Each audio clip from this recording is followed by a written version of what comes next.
प्राचीन काल में एक सेठ जी के 7 पुत्र थे। सातों के विवाह हो चुके थे। सबसे छोटे पुत्र की पत्नी श्रेष्ठ चरित्र की, विदुषी और सुशील थी, परंतु उसके भाई नहीं था। एक दिन बड़ी बहू ने घर लीपने को पीली मिट्टी लाने के लिए सभी बहुओं को साथ चलने को कहा, तो सभी धलियां और खुरपी लेकर मिट्टी खोदने लगी। तभी वहां एक सर्प निकला, जिसे बड़ी बहू खुरपी से मारने लगी। यह देखकर छोटी बहू ने उसे रोकते हुए कहा, मत मारो इसे, यह बेचारा निरपराध है। यह सुनकर बड़ी बहू ने उसे नहीं मारा।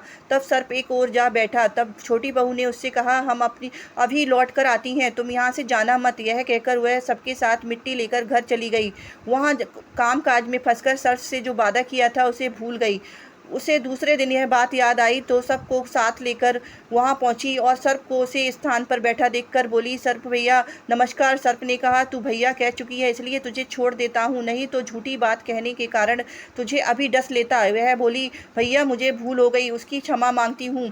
तब सर्प बोला, अच्छा तू आज से मेरी बहन हुई और मैं तेरा भाई हुआ, तुझे जो मांगना है मांग ले। वह बोली, भैया मेरा कोई नहीं है, अच्छा हुआ जो तुम मेरा भाई बन गया है।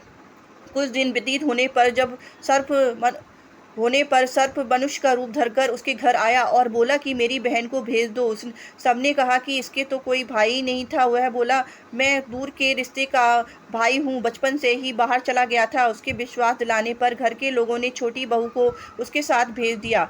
उसने मार्ग में बताया कि मैं वही सर्प हूँ, इसलिए तू डरना नहीं और जहाँ चलने में कठिनाई हो वहाँ मेरी पूँछ पकड़ लेना। उसने कहे अनुसार ही किया और इस प्रकार वह उसके घर पहुँच गई। वहाँ के धन ऐश्वर्य को देखकर वह चकित हो गई। एक दिन सर्प की माता ने उससे कहा, मैं एक काम से बाहर जा रही हूँ, तू अपने भाई को ठंडा दूध पिला देना। उसे यह बात ध्यान न रही और उसने गर्म दूध पिला दिया, जिससे उसका मुख बेहतर जल गया। यह देखकर सर्प की माता बहुत क्रोधित हुई, परंतु सर्प के समझाने पर शांत हो गई। तब सर्प ने कहा कि बहन को अब उसके घर भेज देना चाहिए। तब सर्प और उसके पिता ने उसे बहुत सारा सोना, चांदी, जवाहरात, वस्त्र, भूषण आदि देकर उसके घर पहुंचा दिया।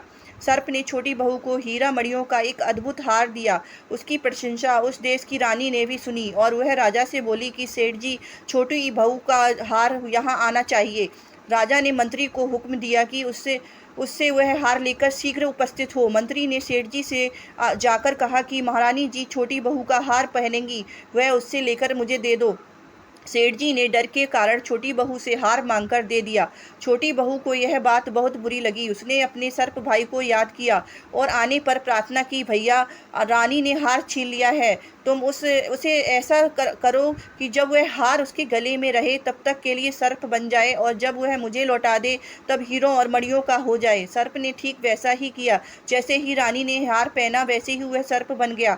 यह देखकर रानी चीख पड़ी और रोने लगी। यह देखकर राजा ने सेठ के पास खबर भेजी कि छोटी बहू को तुरंत भेजो। सेठ जी डर गए कि राजा न जाने क्या करेगा। वे स्वयं छोटी बहू को साथ लेकर उपस्थित हुए। राजा ने छोटी बहू से पूछा, तूने क्या जादू किया है कि तुझे दंड दूंगा। छोटी बहू बोली, राजन दृष्टता क्षमा कीजिए, यह हार ही ऐसा है कि मेरे गले में हीरों का और मणियों का रहता है और दूसरे के गले में सर्प बन जाता है। यह सुनकर राजा ने वह सर्प बना हार उसे देकर कहा, अभी पहनकर दिखाओ। छोटी बहू ने जैसे ही उसे पहना वैसे ही हीरो मणियों का हो गया। यह देखकर राजा को उसकी बात का विश्वास हो गया और उससे प्रसन्न होकर उसे बहुत सी मुद्राएं भी पुरस्कार में दी। छोटी वह अपने हार और उन सहित घर लौट आई।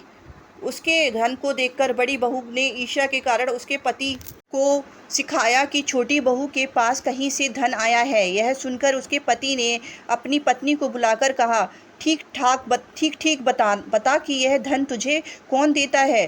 तब यह सर्प को याद करने लगी। तब उसी समय सर्प ने प्रकट होकर कहा, यदि मेरी धर्म बहन के आचरण पर संदेह प्रकट करेगा तो मैं तुझे खा लूँगा। यह सुनकर छोटी बहू का पति बहुत प्रसन्न हुआ और उसने सर्प देवता का बड़ा सत्कार किया। उसी दिन से नाग पंचमी का त्यौहार मनाया जाता है।